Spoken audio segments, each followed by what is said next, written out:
Hello Stemians, welcome back. I'm Bucky Dirtle, and I'm doing a video tutorial on the software synthesizer called Helm. Now today, the components I'm going to be looking at is distortion. You can see it here on the far right of the Helm interface. You can see it here. Now again, like with any of these modules, the way you activate it is by pressing the power button on the module itself. Now distortion is very simple to use, has very specific results on its own, and I want to explain a couple of the settings so that so you know why is it doing what it's doing. Okay, so first of all, I'm going to talk to you about two of the dials we have here.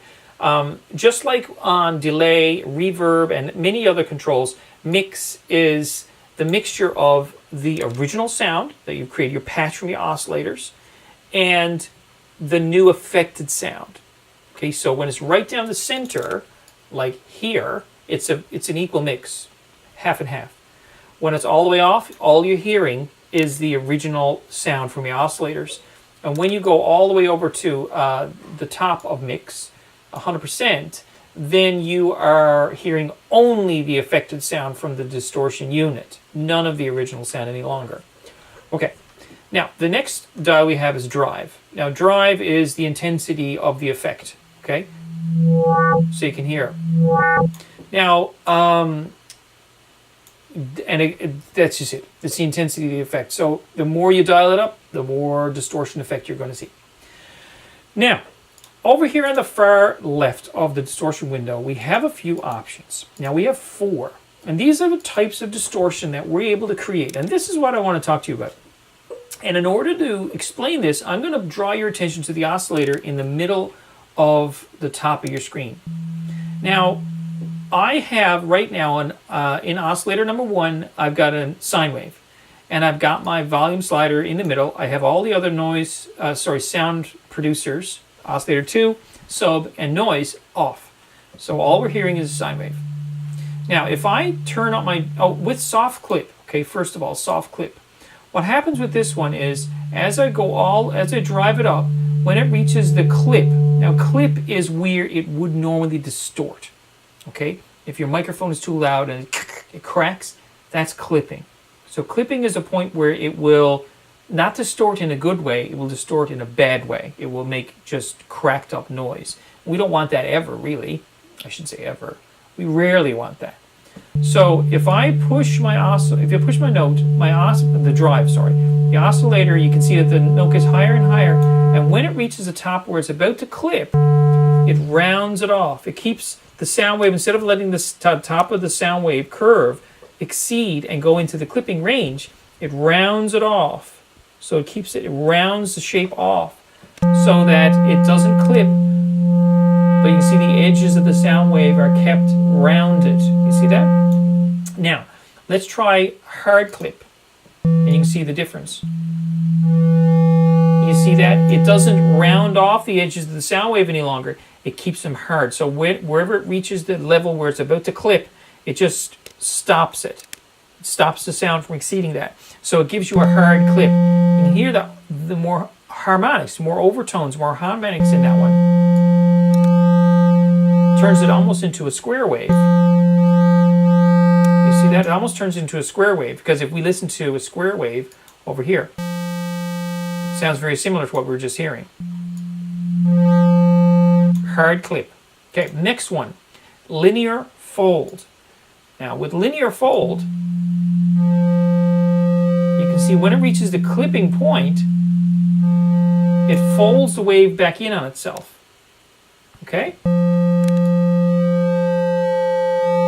And it does it over and over. Now we hear more overtones, because if you want to study the physics of sound, the more frequency, the faster the wave is, in a space of time, the more waves we have, the higher the pitch.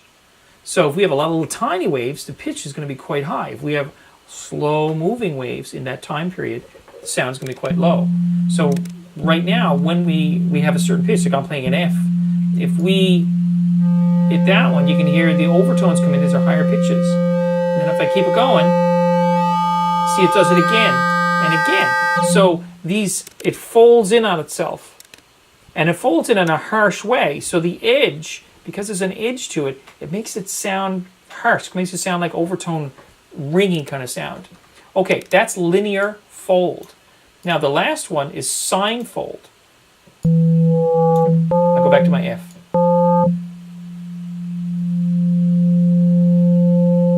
Now this is a little different because what happens with this one is when it folds over, it doesn't just fold over in like a sharp edge. It gives a sine wave fold over. So it folds over in a smooth way.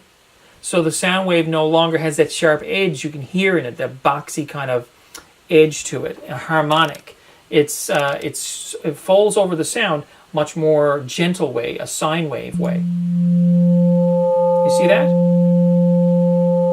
Still gives you the overtones, but not as harsh. Let's compare that to our linear fold. Sine fold.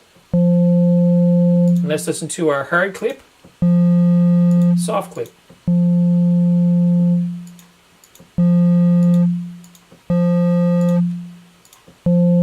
You see, so every one of these are giving us a different sort of